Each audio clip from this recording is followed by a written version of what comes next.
The so-called Great Recession was said to have officially ended in mid-2009, but in Florida its effects on the housing market were seismic, and recovery has been a long and difficult road. At the height of the downturn, streets across the state were lined with foreclosed properties as house prices plummeted and billions were lost.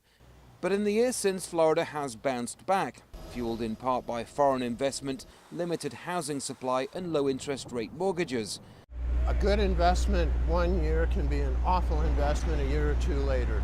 But Jack McCabe, who correctly predicted the last recession, says many have found it hard to qualify for loans. But it's not the initial interest rate hike that worries him. If you can't qualify for a mortgage, it doesn't do you any good. It's just a carrot hanging in front of your nose. So here we'll see some effect, but I think it'll be the second interest rate increase when people understand that this is probably going to be a steady escalation in interest rates that'll have an effect here in South Florida. The housing market, particularly in places like Miami, hasn't been hugely dependent on interest rates. Here, cash is king as hedge funds and investors have helped fuel a healthy recovery. But it's also worth remembering that actually qualifying for a mortgage is no easy thing. And for first-time buyers, it can be an incredibly frustrating experience.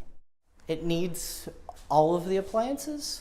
So far, Tobias Packer has looked at about 30 different properties without any luck.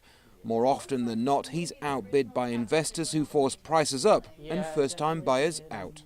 Many of these houses don't appraise for what they're trying to sell them for, and so they're appealing mostly to cash buyers.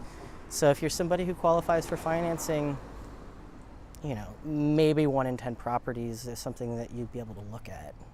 Nevertheless, house prices have been climbing in Florida, but it's those gains that have some worried.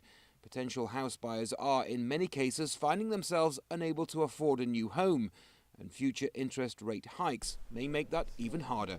Andy Gallagher, Al Jazeera, Miami, Florida.